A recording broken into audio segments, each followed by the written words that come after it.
คนแรกก็คือนางสาวสุภัชชาโลจนวณิชชื่อผลงานคือสุขใจวิถีไทยจีนอยู่ประเทศไทยได้ที่หนึ่งในการประกวดในหัวข้อความสุขของคนไทยการประกวดศิลปกรรมไทยออยครั้งที่ 1ประจำปี 2562 นำเสนอความสุขอันเกิดจากสถาบันพระมหากษัตริย์มีพระบาทสมเด็จพระเจ้าอยู่หัวรัชกาลที่ 5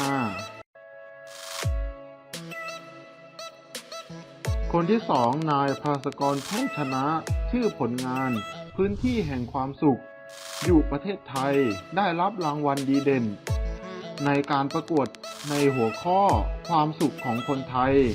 การประกวดศิลปกรรมไทยออยครั้งที่ 1ประจำปี 2562 นำเสนอเรื่องราวความสุขของวิถีชีวิตท้องถิ่นในชุมชนปากใต้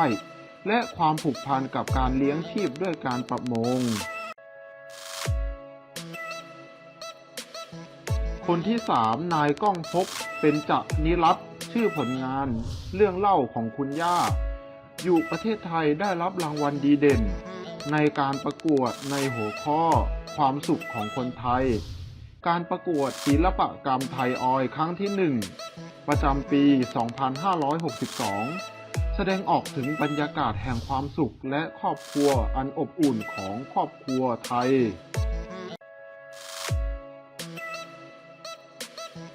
4. คุณบรรเจิดเหล็กคงชื่อผลงานพระพิฆเนศ16 กรอยู่ประเทศไทยได้จัดแสดงผลงานที่ในแกลเลอรี่ต่างๆทั้งในยุโรปอเมริกาสิงคโปร์อังกฤษทำเสร็จในปี 2556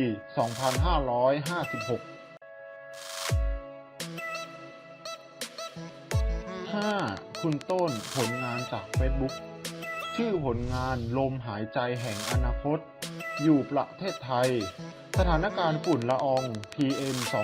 2.5 และมลพิษทางอากาศนับวันมีแต่จะทวีความรุนแรงและส่งผลต่อสุขภาพความเป็นอยู่ของมนุษย์เพิ่มมากขึ้นเรื่อยๆวันที่ 31 มกราคม 2556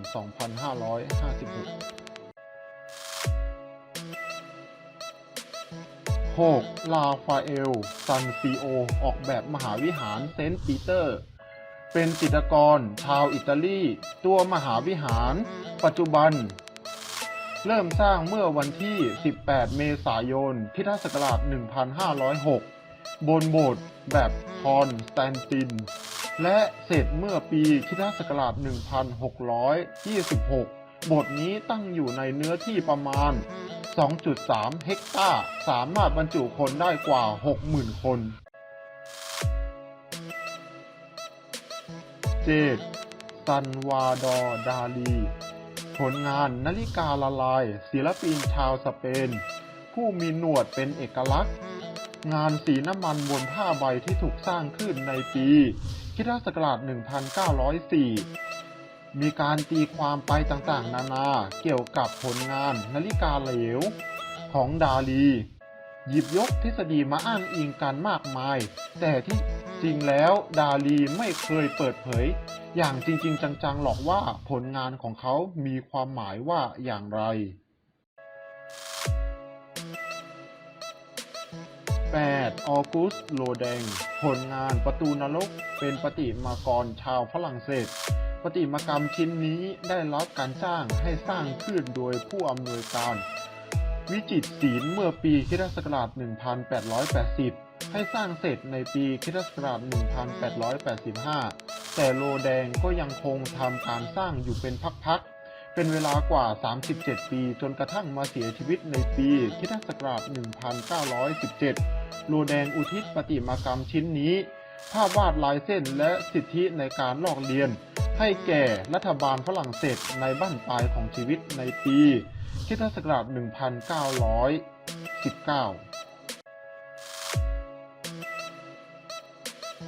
9. ทีโอเดอร์ เกอริโกผลงานแคร์เมดูซ่าศิลปินชาวฝรั่งเศสวาดระหว่างปี 1818 ถึง 1819 ขณะที่เขาวาดอายุ 27 ปีเป็นภาพบันทึกเหตุการณ์โศกนาฏกรรมเมื่อเรือฟรีเกตข ของฝรั่งเศสชื่อเมดูเซเดินทางจากฝรั่งเศสเพื่อไปยังเมืองเซนต์หลุยส์ประเทศซินเนกัสเมื่อเดือนมิถุนายนปี 1816 และเรือได้เกิดอุบัติเหตุขึ้น 10. วินเซนต์ ฟันโคลสผลงานราตรี